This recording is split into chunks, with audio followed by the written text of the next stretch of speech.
ಪ್ರೀತಿಯುಳ್ಳ ದೇವ ಜನರ ಎಲ್ಲರಿಗೆ ಸಂಜೆಯ ಶುಭ ವಂದನೆಗಳನ್ನು ತಿಳಿಸ್ತೇನೆ. Very good evening to one and all. So online Bible ಸ್ಟಡಿಗೆ ಎಲ್ಲರನ್ನ ಪ್ರೀತಿಯಿಂದ ಸ್ವಾಗತಿಸ್ತಾ ನಮ್ಮನ್ನು ಪ್ರಾರ್ಥನಾ ಪೂರ್ವಕವಾಗಿ ಸಿದ್ಧತೆ ಮಾಡಿಕೊಳ್ಳೋಣ, ಪ್ರಾರ್ಥನೆ ಮಾಡೋಣ. ಕ್ರಿಸ್ತನು ನಮ್ಮನ್ನು ಸ್ವಾತಂತ್ರ್ಯದಲ್ಲಿರಿಸಬೇಕೆಂದು ನಮಗೆ ಬಿಡುಗಡೆ ಮಾಡಿದನು, ಅದರಲ್ಲಿ ಸ್ಥಿರವಾಗಿ ನಿಲ್ಲಿರಿ, ದಾಸತ್ವದ ನೊಗದಲ್ಲಿ ತಿರುಗಿ ಸಿಕ್ಕಿಕೊಳ್ಳಬೇಡ್ರಿ. ನಮ್ಮ ಈ ಆನ್ಲೈನ್ ಸತ್ಯವೇದ ಅಧ್ಯಯನವು ತಂದೆ, ಕುಮಾರ, ಪರಿಶುದ್ಧಾತ್ಮನಾದ ತ್ರೈಕ ದೇವರ ನಾಮದಲ್ಲಿ ಆರಂಭವಾಗಲಿ. ಆಮೇಲೆ ನಾವು ಸ್ವಲ್ಪ ಹೊತ್ತು ದೇವರನ್ನ ಹಾಡುಗಳ ಮೂಲಕ ಸ್ತುತಿಸಿ ನಮ್ಮನ್ನು ಆತ್ಮಿಕವಾಗಿ ದೇವರ ವಾಕ್ಯಕ್ಕಾಗಿ ಸಿದ್ಧ ಮಾಡಿಕೊಳ್ಳುವ. So let's begin with English hymn, what a friend we have in Jesus, all of sins and griefs to bear ಎಂಬುದಾಗಿ. So what a friend we have in Jesus, all our sins and griefs to bear. What a privilege to carry everything to God in prayer.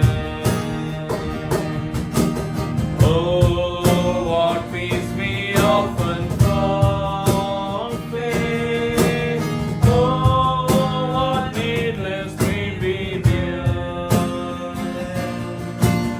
All because we do not carry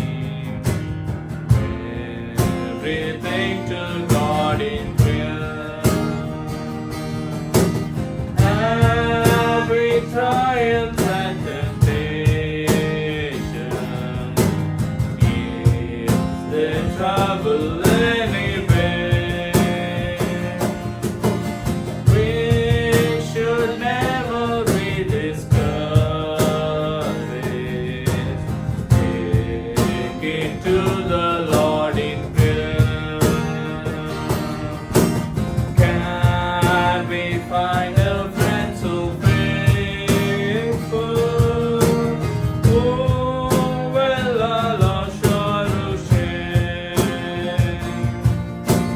Jesus knows our every weakness. Take it to the Lord in prayer. Are we weak and heavy laden?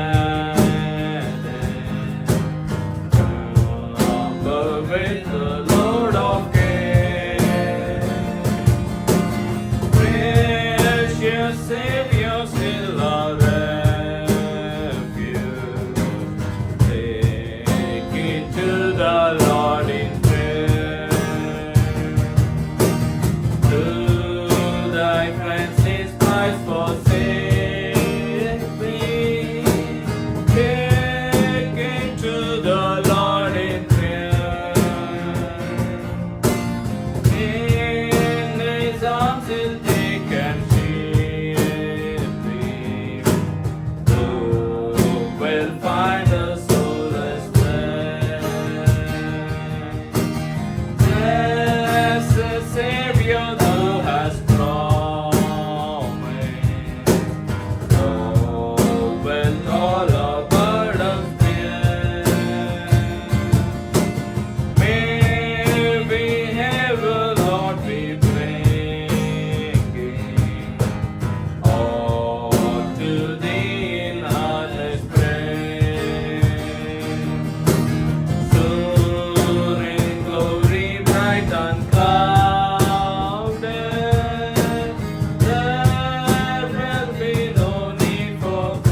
So will sing another song, ಏಸುವೆ ಸ್ತುತಿಸುವೆ ನಿನ್ನನ್ನೇ ಮನಸಾರೆ ಮನಸಾರೆ ಎನ್ನುವಂಥ ಗೀತೆ.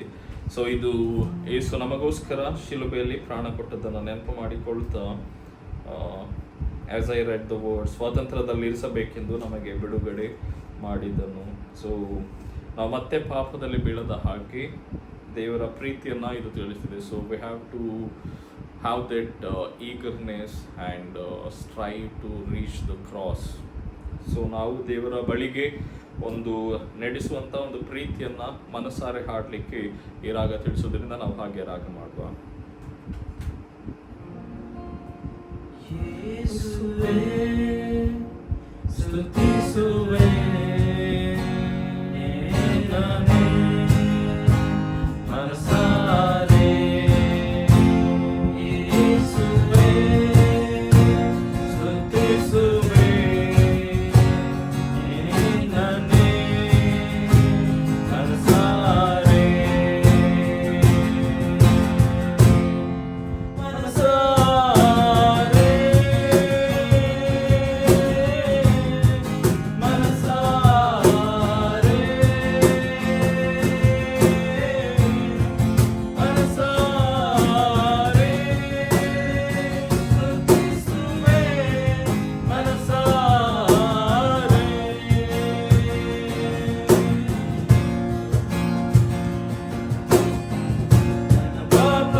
ಹೊಗಳುವೆ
we'll sing the final song, Kannada. So that is also based on the story of cross. ಶಿಲುಬೆಯೇ ನಿನ್ನ ಧ್ವಜ ಮುಂದೆ ನಡೆ ಜವನ. So which calls us towards cross. ಈ ಗೀತೆಯನ್ನು ನಾವು ರಾಗ ನಿನ್ನ ಧ್ವಜ ಮುಂದೆ ನಡೆ ಜವನ ಹಿಂದೆ ನೋಡದಿರು ಯೇಸುವು ನಿನ್ನ ಬಂಡೆ ಶಿಲುಬೆಯೇ ನಿನ್ನ ಧ್ವಜ ಮುಂದೆ ನಡೆ ಜವನ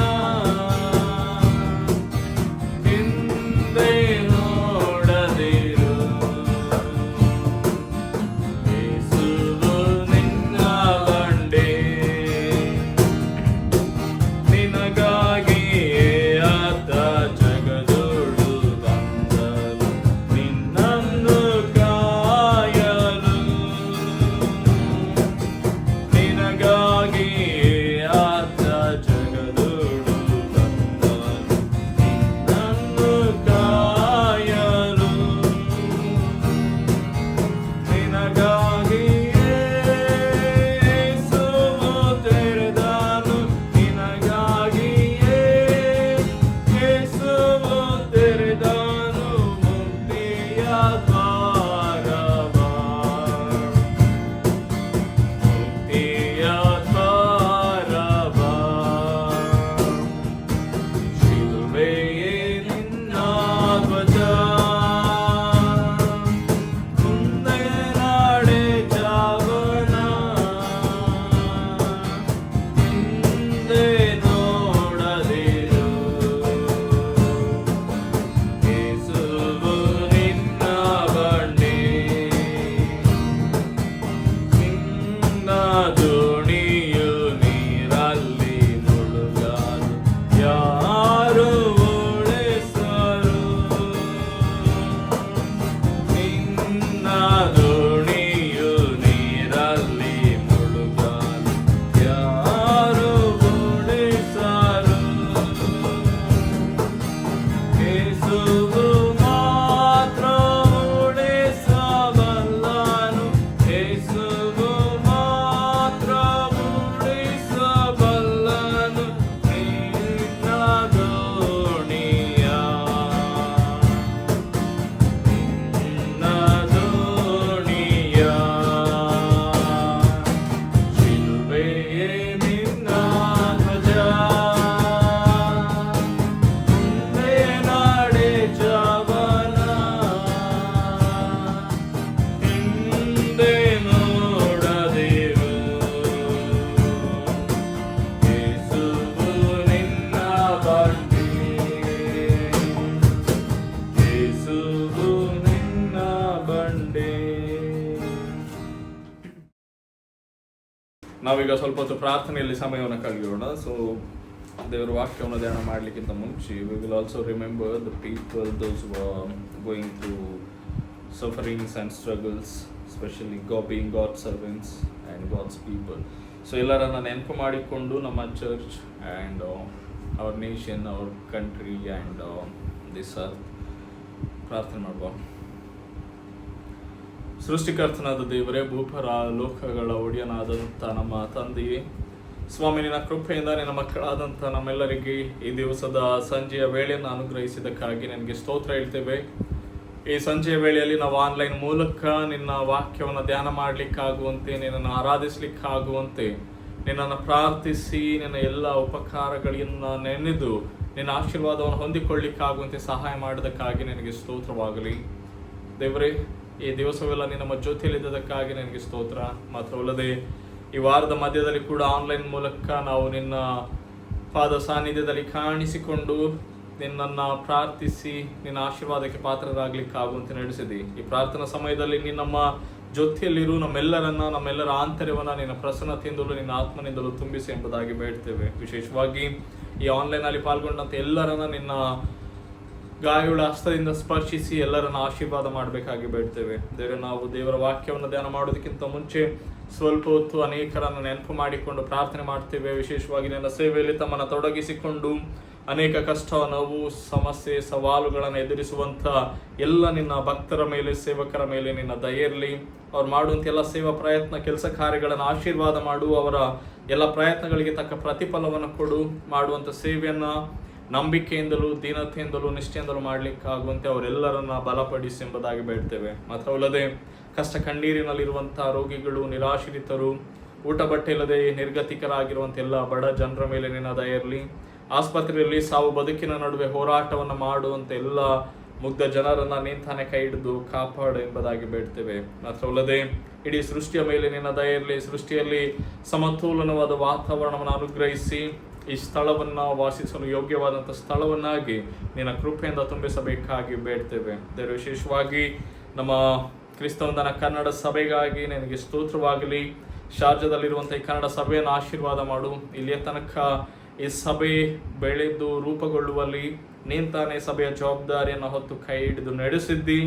ಮುಂದಿನ ದಿವಸಗಳಲ್ಲಿ ಕೂಡ ಸಭೆಯನ್ನು ಆಶೀರ್ವಾದ ಮಾಡು. ಜವಾಬ್ದಾರಿ ಹೊತ್ತಂಥ ಎಲ್ಲ ಸಭಾ ನಾಯಕರ ಮೇಲೆ ನಿನ್ನ ದಯೆ ಇರಲಿ. ಅದೇ ರೀತಿಯಲ್ಲಿ ಸಭೆಯಲ್ಲಿ ಯಾರಾದರೂ ಅನಾರೋಗ್ಯದಲ್ಲಿ, ಕಷ್ಟ ಕಣ್ಣೀರಿನಲ್ಲಿ ತಮ್ಮ ಜೀವಿತವನ್ನು ಸಾಗಿಸ್ತಿರುವುದಾದರೆ ಅಂಥ ಎಲ್ಲ ಮಕ್ಕಳನ್ನು ನೀನು ತಾನೇ ಬಲಪಡಿಸಿ ಎಲ್ಲ ಸಮಸ್ಯೆಗಳಿಗೆ ನಿನ್ನ ವಾಕ್ಯದ ಮೂಲಕವಾಗಿ ಪರಿಹಾರವನ್ನು ಕೊಡು ಎಂಬುದಾಗಿ ಬೇಡ್ತೇವೆ. ಮಾತ್ರವಲ್ಲದೆ ಉದ್ಯೋಗದ ಅನ್ವೇಷಣೆಯಲ್ಲಿರುವಂಥವರನ್ನು ಕಾಪಾಡು. ಅವರೆಲ್ಲ ಪ್ರಯತ್ನಗಳಿಗೆ ತಕ್ಕ ಪ್ರತಿಫಲವನ್ನು ಅನುಗ್ರಹಿಸಿ ಒಳ್ಳೆಯ ಉದ್ಯೋಗವನ್ನು ಕಂಡುಕೊಳ್ಳಿಕ್ಕಾಗುವಂತೆ ನಡೆಸು. ಮಾತ್ರವಲ್ಲದೆ ಪ್ರತಿಯೊಬ್ಬೊಬ್ಬರ ಕುಟುಂಬ ಜೀವನ, ವೈಯಕ್ತಿಕ ಜೀವನ, ಮಕ್ಕಳ ಪರೀಕ್ಷೆ, ವಿದ್ಯಾಭ್ಯಾಸ, ಹಿರಿಯರ ಜೀವಿತ ಎಲ್ಲವನ್ನ ನಿಂತಾನೆ ಆಶೀರ್ವಾದ ಮಾಡು. ಯಾರಿಗಾದರೂ ಏಕಾಂತದ ನೋವಿನ ಅನುಭವಗಳಿರುವುದಾದರೆ ಅಂಥ ಸಮಸ್ಯೆಗಳಿಂದ ಅವರಿಗೆ ಬಿಡುಗಡೆಯನ್ನು ಅನುಗ್ರಹಿಸಿ ಎಂಬುದಾಗಿ ಬೇಡ್ತೇವೆ. ಮಾತ್ರವಲ್ಲದೆ ಈ ಯುನೈಟೆಡ್ ಅರಬ್ ಎಮಿರೇಟ್ಸ್ನಲ್ಲಿರುವಂಥ 3 ಕನ್ನಡ ಸಭೆಗಳನ್ನು ಆಶೀರ್ವಾದ ಮಾಡು. ನಾವೆಲ್ಲರೂ ಒಟ್ಟಾಗಿ ನಿನ್ನ ರಾಜ್ಯದ ಮಹಿಮೆಗಾಗಿ ದೀನತೆಯಿಂದ ದುಡಿಲಿಕ್ಕಾಗುವಂತೆ ಮತ್ತು ನಿನ್ನ ರಾಜ್ಯವನ್ನು, ನಿನ್ನ ವಾಕ್ಯವನ್ನು ಪ್ರಪಂಚದ ಕಟ್ಟ ಕಡೆಯವರೆಗೆ ಕೊಂಡೊಯ್ಯುವಲ್ಲಿ ದೀನತೆಯಿಂದ ಸೇವೆ ಮಾಡಲಿಕ್ಕಾಗುವಂತೆ ಎಲ್ಲ ಸಭೆಗಳನ್ನು ಆಶೀರ್ವಾದ ಮಾಡಿ ಎಂಬುದಾಗಿ ಬೇಡ್ತೇವೆ. ಮಾತ್ರವಲ್ಲದೆ ದೂರದಲ್ಲಿರುವಂಥ ಎಲ್ಲ ನಮ್ಮ ಕುಟುಂಬದ ಸದಸ್ಯರನ್ನು ಆಶೀರ್ವಾದ ಮಾಡು. ಎಲ್ಲ ನಮ್ಮ ಪ್ರೀತಿ ಪಾತ್ರರನ್ನು ಆಶೀರ್ವದಿಸಿ ಅವರಿರುವಂಥ ಸ್ಥಳಗಳಲ್ಲಿ, ಪರಿಸ್ಥಿತಿಗಳಲ್ಲಿ ನಿನಗೆ ನಂಬಿಕೆಯಿಂದಲೂ ಭಯಭಕ್ತಿಯಿಂದಲೂ ಜೀವಿಸಿ ನಿನ್ನ ಆಶೀರ್ವಾದಕ್ಕೆ ಪಾತ್ರರಾಗುವಂತೆ ಅವರೆಲ್ಲರನ್ನ ನೀನು ತಾನೇ ಆಶೀರ್ವಾದ ಮಾಡು. ಹೀಗೆ ನಮ್ಮ ಸಭೆ ಮಾತ್ರವಲ್ಲದೆ ನಮ್ಮ ಇತರ ಸಭೆಗಳು ಮತ್ತು ಇಡೀ ಸಮಾಜದ ಮೇಲೆ ನಿನ್ನ ಅಪಾರವಾದ ದಯೆ ಇರಲಿ. ದೇವರೇ, ನಿನ್ನ ವಾಕ್ಯವನ್ನು ಧ್ಯಾನ ಮಾಡುವಾಗ ನಿನ್ನ ವಾಕ್ಯ ನಮ್ಮೆಲ್ಲರ ಹೃದಯಗಳಲ್ಲಿ ಕಾರ್ಯ ಮಾಡಲಿ. ನಾವು ಕೇವಲ ವಾಕ್ಯವನ್ನು ಕೇಳುವಂಥ ವ್ಯಕ್ತಿಗಳು ಮಾತ್ರವೇ ಆಗಿರದೆ ಅದನ್ನು ಕಾರ್ಯರೂಪದಲ್ಲಿ ಕೈಗೊಳ್ಳಿಕ್ಕಾಗುವಂತೆ ಸಹಾಯ ಮಾಡು. ಹೇಳುವಂಥ ನಿನ್ನ ಸೇವಕನನ್ನು ಕೇಳುವಂಥ ನಿನ್ನ ಭಕ್ತ ಸಮೂಹವನ್ನು ನಿನ್ನ ಆತ್ಮನಿಂದ ತುಂಬಿಸಿ ಆಶೀರ್ವಾದ ಮಾಡು. ದೇವರೇ, ನಮ್ಮೆಲ್ಲರನ್ನ ಈ ಸತ್ಯವೇದ ಅಧ್ಯಯನವನ್ನು ನಿನ್ನ ಕೃಪೆಯುಳ್ಳ ಹಸ್ತಗಳಿಗೆ ಒಪ್ಪಿಸಿ ಈ ಪ್ರಾರ್ಥನೆಯನ್ನು ಯೇಸುವಿನ ನಾಮದಲ್ಲಿ ನಂಬಿಕೆಯಿಂದ ಬೇಡಿದ್ದೇವೆ ತಂದೆಯೇ, ಆಮೆನ್.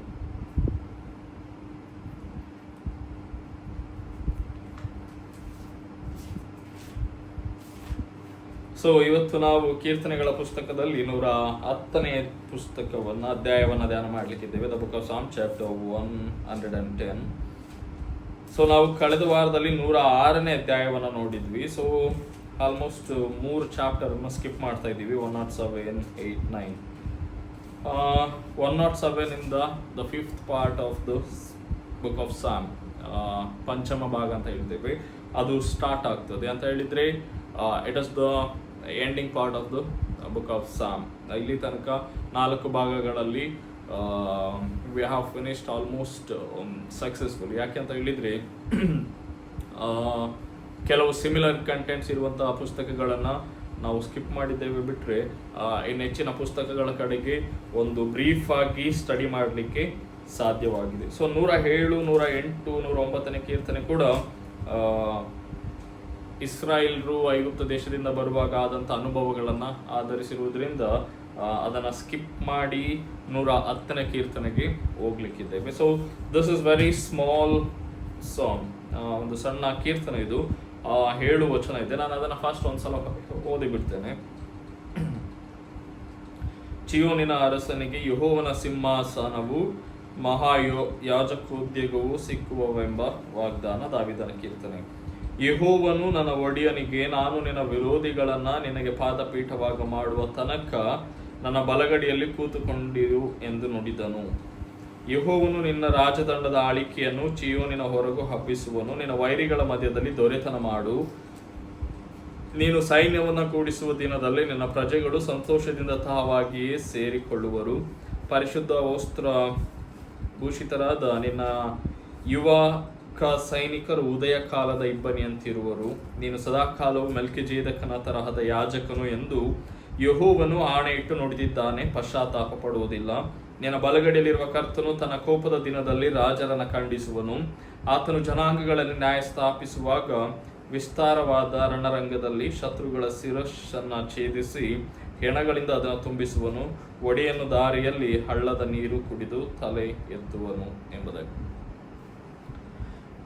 ಸೊ ಈ ಕೀರ್ತನೆ 110ನೇ ಕೀರ್ತನೆ ನೋಡೋದಾದ್ರೆ, it is mention that may be the author is David ಎಂಬುದಾಗಿ. ಬಟ್ ಆದರೆ there are many theologians who are not willing to accept that David was the author of the song, because ಇದರ contents ಅನ್ನು ನೋಡುವಾಗ David might be filled with spirit and sang this song ಎಂಬುದಾಗಿ ಹಲವು ಥಿಯಾಲಜಿಯನ್ಸ್ನ ವಾದಗಳಿದೆ. ಯಾಕೆಂತ ಹೇಳಿದರೆ ಇಲ್ಲಿ ಬರುವಂತಹ ವಿಷಯಗಳು ಆಗಿದೆ ಒಳಗಿರುವಂಥ ಕಂಟೆಂಟ್ಸ್ ಅಲ್ಲಿ. ಸೊ ಈ ಕೀರ್ತನೆ ಕಂಟೆಂಟ್ಸ್ ಏನಿದೆ ಅಂತ ಹೇಳೋದಾದ್ರೆ, it specifically emphasise on the messianic nature of Christ. ಇಲ್ಲಿ ಯೇಸು ಸ್ವಾಮಿಯ ಮೆಸ್ಸಾಯನ ಒಂದು ಸ್ವಭಾವವನ್ನ ಎತ್ತಿ ಹಿಡಿಯುವಂತ ಒಂದು ಕೀರ್ತನೆ ಆಗಿದೆ ಅಂತ ಹೇಳಿದ್ರೆ, ದ ಪ್ರಾಮಿಸ್ ಮೆಸ್ಸಾಯ ಟು ಇಸ್ರಾಯಲೈಟ್ಸ್, ಇಸ್ರಾಯಲ್ರಿಗೆ ವಾಗ್ದಾನ ಮಾಡಿದ ಒಬ್ಬ ಮೆಸ್ಸಾಯ, ಈತನ ಕುರಿತಾಗಿ ದಾವೀದ ಪವಿತ್ರಾತ್ಮನಿಂದ ತುಂಬಿದವನಾಗಿ ಹೇಳುವಂತಹ ಮಾತುಗಳು. ಸೊ ಈ ಕೀರ್ತನೆಯಲ್ಲಿ ಬರುವಂತ ಮೊದಲನೇ ವಚನವನ್ನ almost in the New Testament book, in many parts of the New Testament book it's quoted. ತುಂಬ ಕಡೆಗಳಲ್ಲಿ ಈ ವಚನವನ್ನ ಹೆಚ್ಚು ಕೋಟ್ ಮಾಡಿರುವಂತ ಒಂದು ಪದ ಅಥವಾ ಒಂದು ವಾಕ್ಯ ಈ ಭಾಗದಿಂದ ಆರಿಸಲ್ಪಟ್ಟಿದೆ. ನಾವು ಅದನ್ನ ಯೇಸು ಸ್ವಾಮಿಗೆ ಕೂಡ ಪ್ರಶ್ನೆ ಮಾಡುವಾಗ ಈ ಯೇಸು ಸ್ವಾಮಿಯ ಮಾತುಗಳಲ್ಲಿ ಈ ವಚನ ಬರುವಂಥದ್ದನ್ನ ನಾವು ತಿಳ್ಕೊಳ್ಬೋದು. ಅದೆಲ್ಲಿ ಅಂತ ನೋಡೋದಾದ್ರೆ, Matthew chapter 22 verses 41 and Mark chapter 12 verses 36. ಅಲ್ಲಿ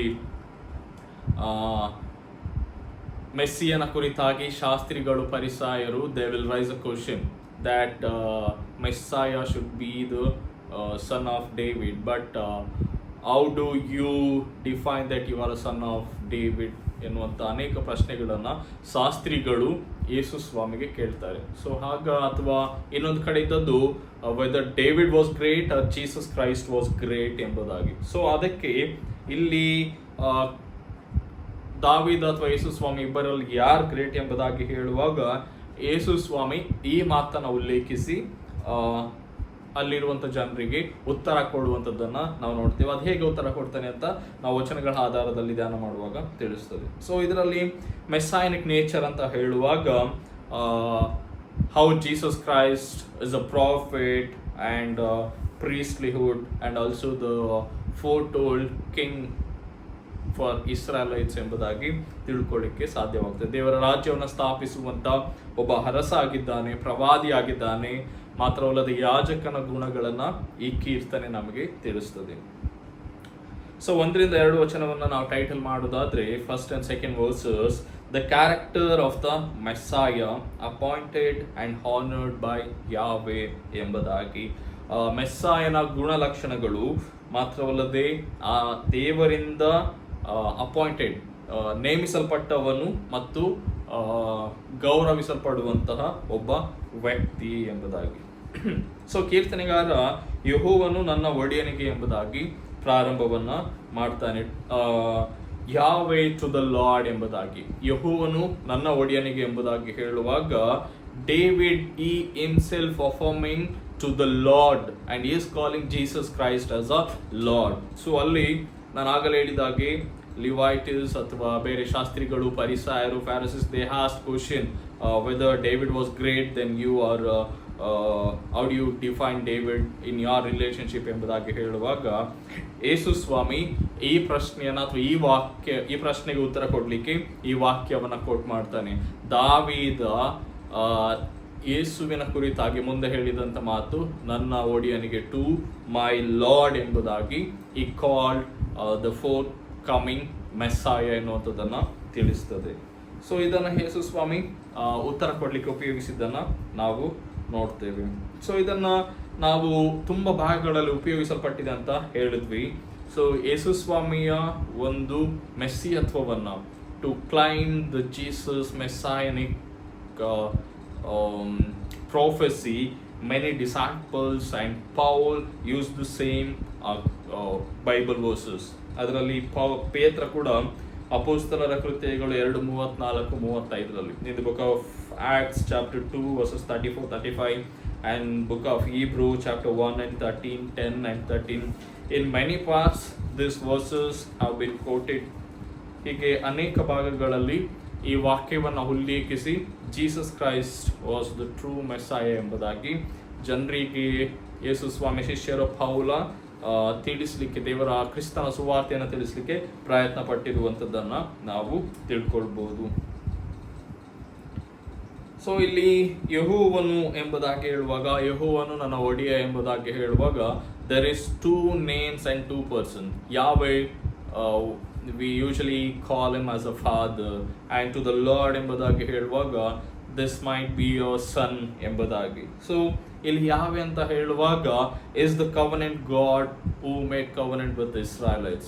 ಯಾವೆ ಅಂತ ಹೇಳುವಾಗ is a God who had a covenant with Israelites. So ಆ ಯೆಹೋವನು ನನ್ನ ಒಡೆಯನಿಗೆ ಎಂಬುದಾಗಿ ಹೇಳುವಾಗ ನನ್ನ ಇಟ್ಸ್ ಅ ಡೇವಿಡ್, ಆ್ಯಂಡ್ ಒಡೆಯನಿಗೆ ಹೇಳುವಾಗ ಜೀಸಸ್ ಕ್ರೈಸ್ಟ್, ಆತನ ಕುರಿತಾಗಿ ಹೇಳುವಂತಹ ಮಾತುಗಳು ಎಂಬುದಾಗಿ, ವಿರೋಧಿಗಳನ್ನು ಪಾದಪೀಠವಾಗ ಮಾಡ್ತಾನೆ ಎಂಬುದಾಗಿ. ಸೊ ಇದಕ್ಕೆ ಹೀಬ್ರೂದಲ್ಲಿ ಉಪಯೋಗಿಸಲ್ಪಟ್ಟಂತಹ ವರ್ಡ್ ಅಡೋನೈ ಎಂಬುದಾಗಿ.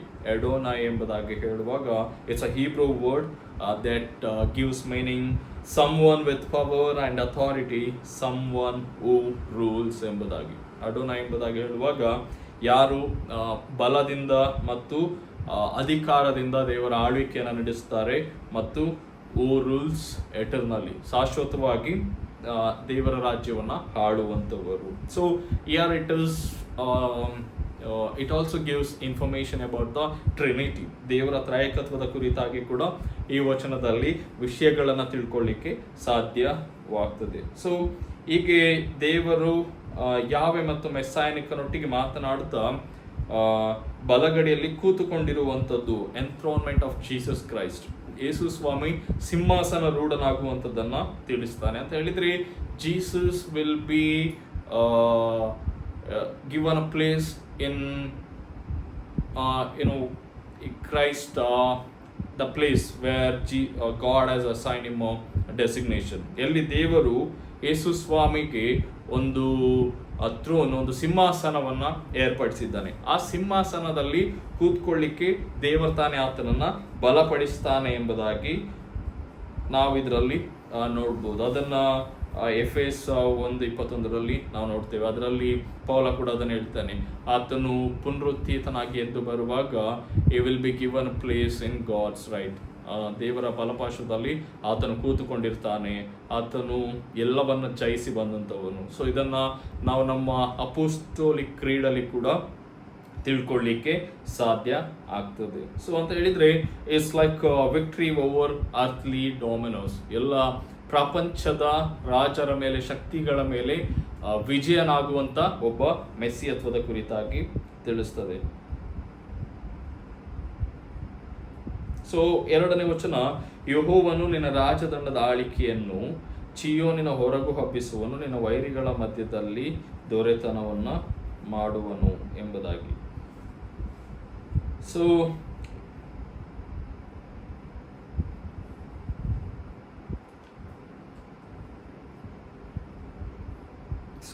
ಇಲ್ಲಿ ದೇವರ ರಾಜದಂಡನೆ ಅಂತ ಹೇಳಬೇಕಿದ್ರೆ ಸೆಪ್ಟರ್ ವಿ ಕಾಲ್ ಇಟ್, ಒಂದು authority stick will be there that usually we see with bishop. So ಅದನ್ನು ರಾಜದಂಡ ಆಳಿಕೆಯನ್ನು ಚಿಯೋನಿನ ಹೊರೆಗೂ ಹಬ್ಬಿಸುವನೆಂಬುದಾಗಿ ಹೇಳುವಾಗ will not be limited for as a king for Israelites, but also it exceeds beyond the Israelites region. ಒಂದು ಇಸ್ರಾಯೇಲ್ರ ಭೌಗೋಳಿಕ ವ್ಯಾಪ್ತಿಯನ್ನು ಮೀರಿ ಪ್ರಪಂಚದ ಎಲ್ಲ ಕಡೆಗಳಲ್ಲಿ ಆತನ ಅರಸತ್ವ ಎಕ್ಸೆಪ್ಟ್ ಆಗುವಂಥದ್ದನ್ನು ಕೀರ್ತನೆಗಾರ ತುಂಬ ಹಳೆಯ ಕಾಲದಲ್ಲಿ ಒಂದು ಭವಿಷ್ಯತ್ತನ್ನು ಉಲ್ಲೇಖಿಸಿ ಈ ಕೀರ್ತನೆಯನ್ನು ಬರೆಯುವಂಥದ್ದನ್ನು ನಾವು ನೋಡ್ತೇವೆ. ಇದರಲ್ಲಿ ನಿನ್ನ ವೈರಿಗಳ ಮಧ್ಯದಲ್ಲಿ ದೊರೆತನ ಮಾಡುವನೆಂಬುದಾಗಿ ಹೇಳುವಾಗ ವೈರಿಗಳನ್ನು ಹೇಗೆ ಆತನು ಸಂಹಾರ ಮಾಡ್ತೇನೆ, how is going to perish all the animals, ಎಲ್ಲ ವೈರಿಗಳನ್ನ ಹೇಗೆ ನಾಶ ಮಾಡ್ತಾನೆ ಎನ್ನುವಂಥದ್ದನ್ನು ಒಂದು ಹಳೆ ಒಡಂಬಡಿಕೆಯಲ್ಲಿ ಅಥವಾ ಆಗಿನ ಕಾಲದಲ್ಲಿ ಉಪಯೋಗಿಸ್ತಿದ್ದಂಥ ಒಂದು ಪನಿಷ್ಮೆಂಟ್ ಕೊಡುವಂಥ ವಿಧಾನಗಳನ್ನು, ಮೆಥಡ್ಸ್ ಆಫ್ ಪನಿಷ್ಮೆಂಟ್ಸ್, ಅದನ್ನು ಉಪಯೋಗಿಸಿ ಕೀರ್ತನೆಗಾರ ಹೇಳುವಂಥದ್ದನ್ನು ನಾವಿಲ್ಲಿ ನೋಡಲಿಕ್ಕೆ ಸಾಧ್ಯವಾಗ್ತದೆ. ಅದರಲ್ಲಿ ಹೇಳುವ ಹಾಗೆ, ಪಾದಪೀಠ ಮಾಡುವ ತನಕ ಆಳುವನು, ವೈರಿಗಳ ಮಧ್ಯದಲ್ಲಿ ದೊರೆತನವನ್ನ ಮಾಡುವನು. ಅವರನ್ನ ಹೇಗೆ ಟ್ರೀಟ್ ಮಾಡ್ತಾ ಇದ್ರು ಅಂತ ಹೇಳಿದ್ರೆ, ಅವರನ್ನ ಕಾಲುಗಳ ಪಾದಗಳ ಕೆಳಗೆ ಹಾಕಿ ತುಳಿಯುವಂತೆ ಮಾಡ್ತಾ ಇದ್ರು, ಅವರ ಕೊರಳಿನ ಮೇಲೆ. ಅದನ್ನು ನಾವು the book of Joshua chapter 10 versus 24 ಅಲ್ಲಿ ನೋಡುವಾಗ, ಯೆಹೋಶುವ ಕೂಡ ವೈರಿಗಳನ್ನು ಹೇಗೆ ನಾಶ ಮಾಡಬೇಕಂತ ಹೇಳಿ ಇಸ್ರಾಯೇಲ್ಗೆ ತೋರಿಸಿಕೊಡ್ತಾನೆ. ಅಂದರೆ ಕೊರಳಿನ ಮೇಲೆ ಕಾಲುಗಳನ್ನಿಟ್ಟು ಅವರನ್ನು ತುಳಿದು ಸಾಯಿಸಬೇಕಂತ ಹೇಳಿ. ಸೊ ಹಾಗೆ ದೇವರ ಆಳ್ವಿಕೆಯಲ್ಲಿ ಶತ್ರುಗಳಿಗೆ ಸಿಕ್ಕುವಂತಹ ಒಂದು ಪನಿಷ್ಮೆಂಟ್ ಹೀಗೆ ಇರ್ತದೆ ಎಂಬುದಾಗಿ ಮೆಸ್ಸಿಯನ ಅರಸತ್ವದ ಕುರಿತಾಗಿ ಕೀರ್ತನೆಗಾರ ಹೇಳುವಂಥದ್ದನ್ನು ನಾವು ನೋಡ್ತೇವೆ. ಸೊ ಮುಂದುವರೆದು ವಚನ 3. ಸೊ ಇದಕ್ಕೆ ನಾವು ಟೈಟಲ್ ಮಾಡೋದಾದ್ರೆ, recognised and honoured by is people. So ತನ್ನ ಜನರಿಂದ ಮೆಸ್ಸಿಯತ್ವವನ್ನು ಗುರುತಿಸುವಂಥದ್ದು ಮತ್ತು ಗೌರವಿಸಲ್ಪಡುವಂತಹ ಒಂದು ಘಟನೆಯನ್ನು 3ನೇ ವಚನದಲ್ಲಿ ನಾವು ನೋಡ್ತೇವೆ. ಸೊ ಈ ಭಾಗದಲ್ಲಿ ಕೀರ್ತನೆಗಾರ ನಿನ್ನ ಸೈನ್ಯವನ್ನು ಕೂಡಿಸುವ ದಿನದಲ್ಲಿ ಅಂತ ಹೇಳ್ತಾ ಇದ್ದೇನೆ. ಅಂತ ಹೇಳುವಾಗ ದ ಡೇ ಆಫ್ ಮೆಸ್ಸಾಯನಿಕ್ ವಿಕ್ಟರಿ, ಮೆಸ್ಸಾಯ ವಿಜಯೋತ್ಸವವನ್ನು ಆಚರಿಸುವಂಥ ದಿನದಲ್ಲಿ ಮೆಸ್ಸಾಯ ಆತನ ಭಕ್ತರೊಟ್ಟಿಗೆ ಸೇರಿ ಹೇಗೆ ಸಂತೋಷ ಪಡ್ತಾನೆ ಎಂಬುದಾಗಿ ಅಂತ ಹೇಳಿದ್ರೆ, ಅದಕ್ಕಿಂತ ಮೊದಲು the army of Christ or the believers of Christ, they come together and they work together for the God's kingdom. ಅವರು ಒಟ್ಟಾಗಿ ಕ್ರಿಸ್ತನ ಕಾರ್ಯಗಳಿಗಾಗಿ ಸೈನಿಕರಾಗಿ ಕೆಲಸವನ್ನ ಮಾಡ್ತಾರೆ. ಸೊ ಅದಕ್ಕೆ ಪೌಲ ಎಫೆಸೋದರಿಗೆ ಬರೆದಂಥ ಪತ್ರಿಕೆಯಲ್ಲಿ ಹೇಳ್ತಾನೆ, ನೀವು ಸತ್ಯವೆಂಬ ನಡುಕಟ್ಟನ್ನು ಕಟ್ಟಿಕೊಂಡು ವಾಕ್ಯವೆಂಬ ಕತ್ತಿಯನ್ನು ಹಿಡಿಯಿರಿ ಎಂಬುದಾಗಿ. Hold this word of God, ಮತ್ತೆ chest plate which could prevent us from harms. ಅಂದರೆ ಸತ್ಯವನ್ನು ಹಿಡಿಯಿರಿ, ನ್ಯಾಯವನ್ನು ಆಚರಿಸಿರಿ ಮತ್ತು ದೇವರ ವಾಕ್ಯವೆಂಬ ಕತ್ತಿಯನ್ನು ಹಿಡಿರಿ ಎಂಬುದಾಗಿ. ಅಲ್ಲಿ ನಾವು ಸ್ಪಿರಿಚುವಲ್ ವಾರಿಯರ್ಸ್ ಆಗಿ ಹೇಗೆ ಕೆಲಸವನ್ನು ಮಾಡ್ತೇವೆ ಎಂಬುದಾಗಿ ಎಫೆಸದವರಿಗೆ ಪತ್ರಿಕೆಯಲ್ಲಿ ಪೌಲ ಇದನ್ನು ಬೇರೆ ರೀತಿಯಲ್ಲಿ ಡಿಸ್ಕ್ರೈಬ್ ಮಾಡುವಂಥದ್ದನ್ನು ನಾವು ನೋಡ್ತೇವೆ. ಸೊ ಇದರಲ್ಲಿ ಆತನೊಟ್ಟಿಗೆ ಸೇರಿ ಕೆಲಸವನ್ನು ಮಾಡ್ತಾರೆ ಅಂತ ಹೇಳುವಾಗ, these warriors, these soldiers dependent on his leader or his king, ಅದು ಯೇಸು ಸ್ವಾಮಿಯ ಮೇಲೆ ಅವರು ಅವಲಂಬಿಸಿರುವುದರಿಂದ ಆತನ ಬಲವನ್ನು ಆಶ್ರಯಿಸಿಕೊಂಡವರಾಗಿ they come together to work for God's glory ಎಂಬುದಾಗಿ. ಸೊ ಇಲ್ಲಿ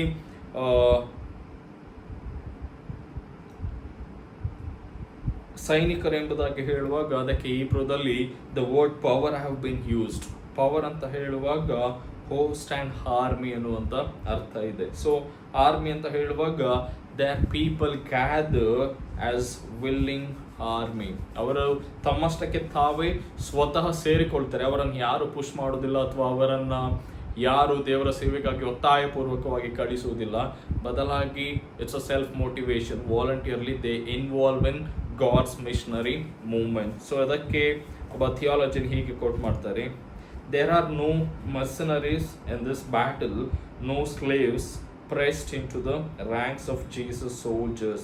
This army is composed entirely of volunteers ಎಂಬುದಾಗಿ.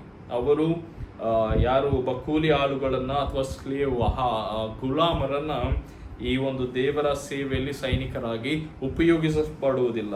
ಬದಲಾಗಿ ಸ್ವತಃ ಜನರೇ ಸ್ವಂತ ಇಂಟ್ರೆಸ್ಟ್ನಿಂದ ಈ ಒಂದು ಸೈನ್ಯದಲ್ಲಿ ಸೇರ್ತಾರೆ ಎಂಬುದಾಗಿ.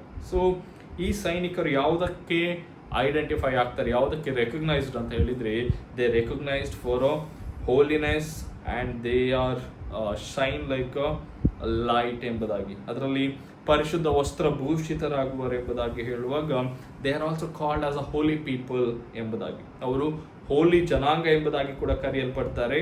ಮತ್ತು they are also called as a young army ಎಂಬುದಾಗಿ. ಯಂಗ್ ಆರ್ಮಿ ಅಂತ ಹೇಳುವಾಗ the word here used youth ಎಂಬುದಾಗಿ. ಇಟ್ಸ್ ಅ ಕಲೆಕ್ಟಿವ್ ನೌನ್ ಅಂತ ಹೇಳಿದ್ರೆ young men, not a single man, young men. So it's a group of Young people where people come together and bond of Young warriors. ಒಂದು Young warriors ಆಗಿ ಹೇಗೆ ಕ್ರಿಸ್ತನಿಗೋಸ್ಕರ ಸೇವೆಯನ್ನು ಮಾಡ್ತಾರೆ ಅಂತ ಹೇಳಿದರೆ, ಕ್ರಿಸ್ತನ ಮೆಸ್ಸಾಯನಿಕ್ ಒಂದು ಆತನ ಆಡಳಿತದಲ್ಲಿ ಇಡೀ ಜನಾಂಗ ಯೌವನಸ್ಥರ ಹಾಗೆ ಶಕ್ತಿಯಿಂದ, ಆತ್ಮನಿಂದ, ಬಲದಿಂದ ತುಂಬಿದವರಾಗಿ ದೇವರ ಸೇವೆಯಲ್ಲಿ ತೊಡಗಿಸಿಕೊಳ್ತಾರೆ ಎಂಬುದಾಗಿ 3ನೇ ವಚನದಲ್ಲಿ ಕೀರ್ತನೆಗಾರ ಬರೆಯುವಂಥದ್ದನ್ನು ನೋಡ್ತೇವೆ. ಸೊ ಕಂಟಿನ್ಯೂಯಿಂಗ್ 4th verses, 4ನೇ ವಚನದಲ್ಲಿ established as an eternal priest, established as an eternal priest ಎಂಬುದಾಗಿ ಹೇಳುವಾಗ ಒಬ್ಬ ಶಾಶ್ವತವಾದ ಯಾಜಕನ ಪ್ರಾಮಿಸ್, ವಾಗ್ದಾನ ಇಲ್ಲಿ ನೆರವೇರಿಸಲ್ಪಡ್ತದೆ. ಅದು ಯಾರ ಯಾಜಕ ಅಂತ ಹೇಳುವುದಾದ್ರೆ ಮೆಲ್ಕಿಜೇದಕನ ತರಹದ ಒಬ್ಬ ಯಾಜಕನು ಎಂಬುದಾಗಿ. ಸೊ ಇಲ್ಲಿ ಆ ಮೆಲ್ಕಿಜೇದಕನ ಯಾಜಕನ ಕುರಿತಾಗಿ ದೇವರು ಒಂದು ವಾಗ್ದಾನವನ್ನ, ಒಂದು ಗಂಭೀರವಾದಂತಹ ಪ್ರಾಮಿಸ್ ಅನ್ನ ಮಾಡುವಂಥದ್ದನ್ನ ನಾವು ನೋಡ್ತೇವೆ. ಏನಂತ ಹೇಳಿದ್ರೆ, ಮೆಲ್ಕಿಜೇದಕನ ತರಹದ ಯಾಜಕನು ಎಂದು ಯೆಹೋವನು ಆಣೆಯಿಟ್ಟು ನುಡಿದಿದ್ದಾನೆ ಎಂಬುದಾಗಿ. ಅಲ್ಲಿ ದೇವರು ಹೇಗೆ when he gives a promise, that's not going to be failure. ಅದು ಯಾವತ್ತಿಗೆ ಕೂಡ ಫೇಲ್ಯೂರ್ ಆಗುವಂಥದ್ದಲ್ಲ. ಮತ್ತು ಆ ಮೆಸ್ಸಾಯ ಬರುವಾಗ ದೇವರ ಕಾರ್ಯಗಳನ್ನು ಸಂಪೂರ್ತಿ ಮಾಡ್ತಾನೆ ಎಂಬುದಾಗಿ. ಸೊ ಮೆಲ್ಕಿಜೇದಕನ ಕುರಿತಾಗಿ ನಾವು ನೋಡೋದಾದ್ರೆ, the pattern used, what type of priest the Melchizedek would be ಎಂಬುದಾಗಿ. ಸೊ ಇಲ್ಲಿಯ ತನಕ ಇಸ್ರಾಯೇಲಿಗೆ ಒಂದು ಪ್ರೀಸ್ಟ್ ಆಗಿ ಎಕ್ಸಾಂಪಲ್ ಕೊಟ್ಟಂಥದ್ದು ಆರೋನ್ ಅಂಡ್ ಹಿಸ್ ಟ್ರೈಬ್, ಆರೋನ ಮತ್ತು ಅವನ ಕುಟುಂಬದವರ ಕುರಿತಾಗಿ ಉದಾಹರಣೆಯಾಗಿ ಇಸ್ರಾಯೇಲ್ರಿಗೆ ಕೊಡ್ತಾ ಬಂದರು. But here when David says, or the author says, the priestly nature of Melchizedek, it means it's a beyond Aaron and his tribe. Aaron ಮತ್ತು ಅವನ ಕುಲದವರಿಗಿಂತ ಒಬ್ಬ ಒಳ್ಳೆಯ ಯಾಜಕನು ಇದ್ದಾನೆ. ಆತನ ಯಾರಂತ ಹೇಳಿದ್ರೆ, ದಿಸ್ ಮೆಲ್ಕಿಜೆದೆಕ ಇಸ್ ಜೀಸಸ್ ಕ್ರೈಸ್ಟ್ ಎಂಬುದಾಗಿ. ಅದು ಕ್ರಿಸ್ತನಲ್ಲಿ ಈ ಯಾಜಕತ್ವ ಸಂಪೂರ್ಣ ಆಗ್ತದೆ ಎಂಬುದಾಗಿ. ಸೊ ಅದಕ್ಕೆ ಆತನ ಕುರಿತಾಗಿರುವಂಥದ್ದು ನಾವು ಮೆಲ್ಕಿಜೆದಕನ ಕುರಿತಾಗಿ ಆದಿಕಾಂಡ ಪುಸ್ತಕದಲ್ಲಿ ನಾವು ನೋಡ್ತೇವೆ. ಆದಿಕಾಂಡ 14ರಲ್ಲಿ ಅಬ್ರಹಾಮನ ಸಂದರ್ಭದಲ್ಲಿ ಹೇಗೆ ಮೆಲ್ಕಿಜೆದಕ ಅಬ್ರಹಾಮನಿಗೆ ಬಿಡುಗಡೆಯನ್ನು ಕೊಡ್ತಾನೆ ಅಥವಾ ಆಶೀರ್ವಾದ ಮಾಡ್ತಾನೆ ಎಂಬುದಾಗಿ. ಇನ್ನೊಂದು ಕಡೆಯಲ್ಲಿ ಹೊಸ ಒಡಂಬಡಿಕೆಗೆ ಬರುವಾಗ ಇಬ್ರಿಯ ಪುಸ್ತಕದಲ್ಲಿ ನಾವು ನೋಡ್ತೇವೆ 7:3ರಲ್ಲಿ. ಸೊ ಅಲ್ಲಿ ಈ ಮೆಲ್ಕಿಜೆದಕನ ಕುರಿತಾಗಿ we will get additional details of Melchizedek ಯಾರು ಎನ್ನುವಂಥದ್ದಕ್ಕೆ. So is also called has king of righteousness, ಆತನು ನ್ಯಾಯ ನೀತಿಯ ಅರಸನಾಗಿದ್ದಾನೆ ಎಂಬುದಾಗಿ. ಆ್ಯಂಡ್ ಕಿಂಗ್ ಓವರ್ ಸಾಲೆಮ್ ಎಂಬುದಾಗಿ ಹೇಳ್ತಾನೆ. ಸೊ ಸಾಲೆಮ್ ಅಂತ ಹೇಳುವಾಗ it's ancient name of Israel, ಒಂದು ಇಸ್ರಾಯೇಲ್ರ ಒಂದು ಹಳೆಯ ಹೆಸರು. And this king made Israelite made of king of peace, ಆತನು ಶಾಂತಿಯ ಅರಸನಾಗಿ ಕೂಡ ಆ ಒಂದು ಭಾಗದಲ್ಲಿ ಮೆಲ್ಕಿಜೆದಕನ ಕುರಿತಾಗಿ ನಮಗೆ ಕಾಣಲಿಕ್ಕೆ ಸಾಧ್ಯವಾಗ್ತದೆ. ಇನ್ನೊಂದು ಕಡೆಯಲ್ಲಿ ಈ ಮೆಲ್ಕಿಜೆದಕನಿಗೆ ಅಥವಾ ಈ ಪ್ರೀಸ್ಟ್ಹುಡ್ಗೆ there is no father and mother and there is no genealogy for him. ಆತನಿಗೆ ಯಾವುದೇ ಒಂದು ಕುಟುಂಬದ ಚರಿತ್ರೆಗಳಿರುವಂಥದ್ದನ್ನು ನಾವು ಕಾಣಲಿಕ್ಕೆ ಸಾಧ್ಯವಾಗುವುದಿಲ್ಲ. ಸೊ ಹಾಗಾಗಿ this servant of as a priest of God serves now and for ever. ಈತನು ಶಾಶ್ವತವಾದಂಥ ಒಬ್ಬ ಯಾಜಕನಾಗಿದ್ದಾನೆ. And as a living active high priest better than Aaron. ಈತನು ಯಾವಾಗಲೂ ಜೀವಿಸುವಂಥ ಮತ್ತು ಕ್ರಿಯಾತ್ಮಕವಾಗಿ ದೇವರ ಸೇವೆಯಲ್ಲಿ ಒಂದು ಐ ಪ್ರೀಸ್ಟ್ ಮಹಾಯಾಜಕನಾಗಿ ಆರೋನ್ಗಿಂತ ಬೆಟರ್ ಆಗಿ ಕೆಲಸ ಮಾಡುವಂಥ, ಸೇವೆ ಮಾಡುವಂಥ ಒಬ್ಬ ಯಾಜಕನ ಕುರಿತಾಗಿ ಇಲ್ಲಿ ಪ್ರವಾದನೆ ನುಡಿಯಲ್ಪಡ್ತದೆ. ಅದು ಯೇಸು ಕ್ರಿಸ್ತನ ಕುರಿತಾಗಿ. ಸೊ ನಾವು ಇದನ್ನು ಮುಂದುವರಿಸಿ ವಚನ 5-6 ಹೇಳಿದೆ. 5ನೇ ವಚನದ ಕುರಿತಾಗಿ ಟೈಟಲ್ ಮಾಡೋದಾದ್ರೆ ದ ಕಾನ್ಕ್ವೆಸ್ಟ್ ಆಫ್ ಮೆಸ್ಸಾಯ. 5ನೇ ವಚನದಲ್ಲಿ ಮೆಸ್ಸಾಯನ ಒಂದು ವಿಜಯೋತ್ಸವದ ಕುರಿತಾಗಿ ನೋಡ್ತೇವೆ. ಸೊ ಈ ಯಾಜಕ ವಿಜಯವನ್ನು ಗಳಿಸ್ತಾನೆ. ಸೊ ವಿಜಯವನ್ನು ಗಳಿಸಿದಾಗ ನಿನ್ನ ಬಲಗಡೆಯಲ್ಲಿರುವ ಕರ್ತನು ತನ್ನ ಕೋಪದ ದಿನದಲ್ಲಿ ರಾಜರನ್ನ ಖಂಡಿಸುವನು ಅಂತ ಹೇಳಿದ್ರೆ, ನಿನ್ನ ಬಲಗಡೆಯಲ್ಲಿ ಕರ್ತನು, ಕ್ರಿಸ್ತನ ಬಲಗಡೆಯಲ್ಲಿ, ಕ್ರಿಸ್ತನ ಜೊತೆಯಲ್ಲಿ as a instrument of power God was there. ಅದೇ ದೇವರ ಬರೋಣದಲ್ಲಿ ಅಥವಾ ದೇವರ ರಾಜ್ಯದಲ್ಲಿ ಕ್ರಿಸ್ತನು ಕೂಡ ಆತನ ಬಲಗಡೆಯಲ್ಲಿ ಇರ್ತಾನೆ ಎಂಬುದಾಗಿ ಅಂತ ಹೇಳಿದ್ರೆ, it's matter of Trinity where we would get more understanding what is Father and Son, how these people are interconnected ಎನ್ನುವಂಥ ಅನೇಕ ವಿಷಯಗಳಿಗೆ ನಮಗೆ ತ್ರೈಕತ್ವದ ಕುರಿತಾಗಿ ಅಧ್ಯಯನ ಮಾಡುವಾಗ ಹೆಚ್ಚಿನ ಉತ್ತರಗಳು ಸಿಗಲಿಕ್ಕೆ ಸಾಧ್ಯವಾಗ್ತದೆ. ಸೊ ಇದನ್ನು ಕೀರ್ತನೆಗಳು ಬೇರೆ ಬೇರೆ ಪುಸ್ತಕದಲ್ಲಿ ಕೂಡ ಕೋಟ್ ಮಾಡ್ತಾರೆ. ಕೀರ್ತನೆ 110:2 ಇದರಲ್ಲಿ ಆತನ ದೇವರ ಬಲಭಾಗದಲ್ಲಿ ದೇವರ ಜೊತೆಯಲ್ಲಿ ಇರ್ತಾನೆ. ಅಲ್ಲಿ where is going to execute the earthly kings, ಆತನು ಈ ಲೋಕದ ಅರಸರಿಗೆ ನ್ಯಾಯವನ್ನು ತೀರಿಸ್ತಾನೆ. ಅದರಲ್ಲಿ ಕೂಡ ಪ್ರಪಂಚದಲ್ಲಿ 7 ಪ್ರಾಮುಖ್ಯವಾದಂಥ famous, well recognised and well known kings, they will be judged by God. ಯಾವರು ಈ ಮೆಲ್ಕಿಜೆದೇಕನಿಂದ, ಈ ಒಂದು ಲಾರ್ಡಿಂದ ನ್ಯಾಯ ತೀರ್ಪಿಗೆ ಒಳಗಾಗ್ತಾರೆ, ಆತನ ಆಳ್ವಿಕೆಗೆ ಒಪ್ಪಿಸಲ್ಪಡ್ತಾರೆ ಎಂಬುದಾಗಿ ಈ ವಾಕ್ಯದಲ್ಲಿ ನಾವು ನೋಡ್ತೇವೆ. ಅದಕ್ಕೆ ಕೋಪದ ದಿನದಲ್ಲಿ ರಾಜನನ್ನ ಖಂಡಿಸುವನು ಎಂಬುದಾಗಿ ವಾಕ್ಯ ಇಲ್ಲಿ ಉಲ್ಲೇಖಿಸಲ್ಪಟ್ಟಿದೆ. ಸೊ ನಾವು ಕೊನೆಯ ಪಾರ್ಟ್ 6 and 7 verses. ಸೊ ಈ ಭಾಗದಲ್ಲಿ 6 ಮತ್ತು 7ನೇ ವಚನಕ್ಕೆ we can title the Messiah judges all nations ಎಂಬುದಾಗಿ.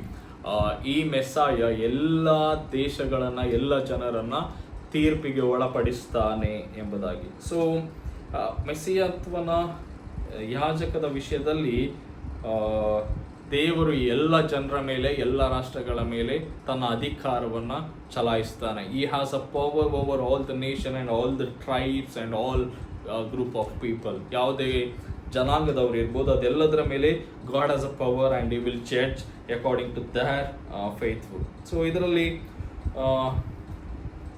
The day of God's coming, ಕರ್ತನ ಬರೋಣದಲ್ಲಿ ನ್ಯಾಯ ತೀರ್ಪಿನ ದಿವಸಕ್ಕೆ ಒಳಗಾಗ್ತದೆ.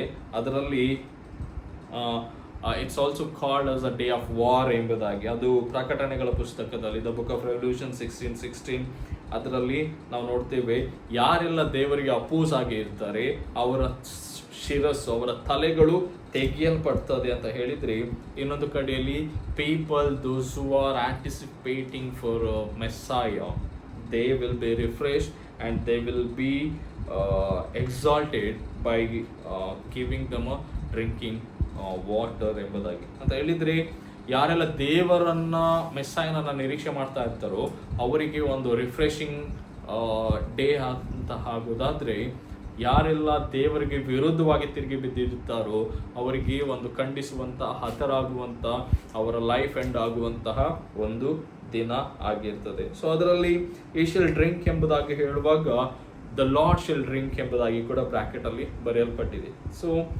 ಶೆಲ್ ಡ್ರಿಂಕ್ ಅಂತ ಹೇಳುವಾಗ it's a day of humiliation of Messiah. ಕ್ರಿಸ್ತನು ಯೇಸುಸ್ವಾಮಿ ಶಿಷ್ಯರಿಗೆ ಹೇಳ್ತಾನೆ, ನಾನು ಕುಡಿಯುವ ಪಾತ್ರೆಯಲ್ಲಿ ನೀವು ಕುಡಿಲಿಕ್ಕೆ ಆಗ್ತದೆ ಎಂಬುದಾಗಿ. Can you drink the bowl which I drink ಎಂಬುದಾಗಿ ಹೇಳುವಾಗ it's indicates that the suffering and humiliation of Jesus Christ. ಯೇಸುಸ್ವಾಮಿ ತಾನು ಅನುಭವಿಸ್ಲಿಕ್ಕಿರುವಂಥ ಶ್ರಮೆಯನ್ನು ಕೂಡ ತಿಳಿಸ್ತದೆ. ಹಾಗೆ ಮುಂದೆ ಲಾಸ್ಟ್ ವಚನ ಹೆಂಡ್ ಆಗುವಾಗ ನೀರು ಕುಡಿದು ತಲೆ ಎತ್ತುವನು ಎಂಬುದಾಗಿ. So lift off the head. So he will deliver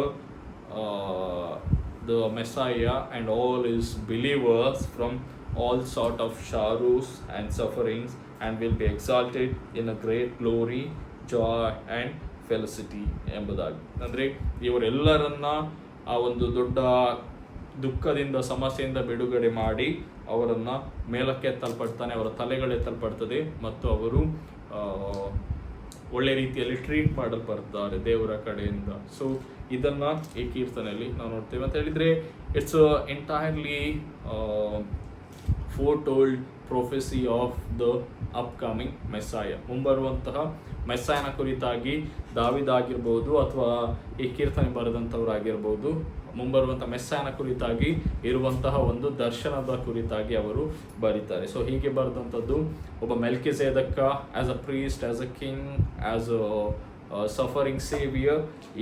it defines the nature of Jesus Christ. So ಹಾಗಾಗಿ ಕೀರ್ತನೆ ಅಂತ ಹೇಳುವಾಗ it's not only the story of David and other stories of Israels, but also it's prophecy of Jesus Christ.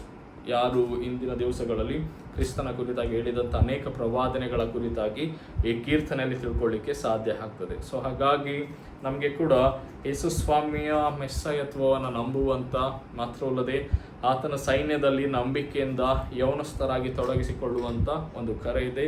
So ಹಾಗೆ ನಾವು honest ಆಗಿ we be Christ warriors in the armies of Christ. ಕ್ರಿಸ್ತನ ಸೈನ್ಯದಲ್ಲಿರುವಂಥ ಒಂದು ಒಳ್ಳೆಯ ಸೈನಿಕರಾಗಿ ದೇವರ ಮಹಿಮೆಗಾಗಿ ದುಡಿಯುವಂಥ ಜನಾಂಗವಾಗಲಿಕ್ಕೆ ದೇವರ ಆತ್ಮ ನಮ್ಮೆಲ್ಲರನ್ನು ಆಶೀರ್ವಾದ ಮಾಡಲಿ. ಆಮೇಲೆ ಪ್ರಾರ್ಥನೆ ಮಾಡುವ.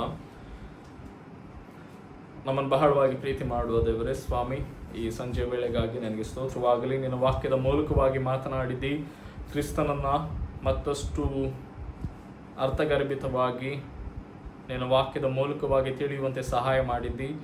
ನಾವು ಕೂಡ ಕ್ರಿಸ್ತನ ಬರುಣದಲ್ಲಿ ಆತನ ಸೈನ್ಯದಲ್ಲಿ ಸೇರಿಸಲ್ಪಟ್ಟವರಾಗಿ ಸತ್ಯವೆಂಬ ಮತ್ತು ನೀತಿ ಎಂಬ ವಜ್ರ ಕವಚವನ್ನು ಧರಿಸಿ ನಿನ್ನ ವಾಕ್ಯವೆಂಬ ಕತ್ತಿಯನ್ನು ಹಿಡಿದು ಈ ಲೋಕವನ್ನು ಎದುರಿಸುವಂಥ ಶಕ್ತಿಯನ್ನು ನಮಗೆ ಅನುಗ್ರಹಿಸಿ ಎಂಬುದಾಗಿ ಬೇಡ್ತೇವೆ. ದೇವರೇ, ಆನ್ಲೈನ್ನಲ್ಲಿ ಪಾಲ್ಗೊಂಡಂಥ ಪ್ರತಿಯೊಬ್ಬೊಬ್ಬರನ್ನು ನಿನ್ನ ಆತ್ಮನಿಂದಲೂ ಹಸ್ತದಿಂದಲೂ ಸ್ಪರ್ಶಿಸಿ ಎಲ್ಲರಿಗೆ ಬೇಕಾದ ಶಾಂತಿ, ಸಮಾಧಾನ, ಆರೋಗ್ಯ ಭಾಗ್ಯವನ್ನು ಕೊಟ್ಟು ನಡೆಸು. ಈ ರಾತ್ರಿಯ ವೇಳೆಯಲ್ಲಿ ನಮ್ಮ ದೇಹ ಪ್ರಾಣಾತ್ಮಗಳನ್ನು ನಿನ್ನ ಹಸ್ತಗಳಿಗೆ ಒಪ್ಪಿಸ್ತೇವೆ.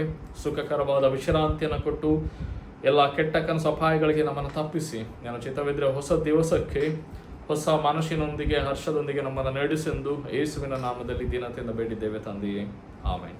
ಪರಲೋಕದಲ್ಲಿರುವ ನಮ್ಮ ತಂದೆಯೇ, ನಿನ್ನ ನಾಮವು ಪರಿಶುದ್ಧನೆನಿಸಲ್ಪಡಲಿ, ನಿನ್ನ ರಾಜ್ಯವು ಬರಲಿ, ನಿನ್ನ ಚಿತ್ತವು ಪರಲೋಕದಲ್ಲಿ ನೆರವೇರುವ ಪ್ರಕಾರ ಭೂಲೋಕದಲ್ಲಿಯೂ ನೆರವೇರಲಿ. ನಮ್ಮ ಅಂದಿನದ ಆಹಾರ ನೀವು ನಮಗೆ ದಯಪಾಲಿಸು. ನಮಗೆ ತಪ್ಪು ಮಾಡಿದವರನ್ನು ನಾವು ಕ್ಷಮಿಸಿದಂತೆ ನಮ್ಮ ತಪ್ಪುಗಳನ್ನು ಕ್ಷಮಿಸು. ನಮ್ಮನ್ನು ಶೋಧನೆಗೆ ಸೇರಿಸದೆ ಕೇಳಿ ನಮ್ಮನ್ನು ತಪ್ಪಿಸು. ಯಾಕಂದರೆ ರಾಜ್ಯವು ಬಲವು ಮಹಿಮೆಯು ಸದಾ ಕಾಲವು ನಿನ್ನವೇ, ಆಮೆನ್. ಎಲ್ಲ ಗ್ರಹಿಕೆಯನ್ನು ಮೀರುವಂಥ ತಂದೆಯಾದ ದೇವರ ಪ್ರೀತಿಯು, ನಮ್ಮ ರಕ್ಷಕನಾದ ಯೇಸುವಿನ ಕೃಪೆಯು, ಪರಿಶುದ್ಧಾತ್ಮನ ಅನ್ಯೋನ್ಯತೆ ಈ ಆನ್ಲೈನ್ನಲ್ಲಿ ಪಾಲ್ಗೊಂಡಂಥ ಪ್ರತಿಯೊಬ್ಬೊಬ್ಬರೊಟ್ಟಿಗೂ ಇಡೀ ವಿಶ್ವದೊಟ್ಟಿಗೂ ನಿತ್ಯ ಕಾಲಕ್ಕೂ ನೆಲೆಯಾಗಿರಲಿ, ಆಮೆನ್.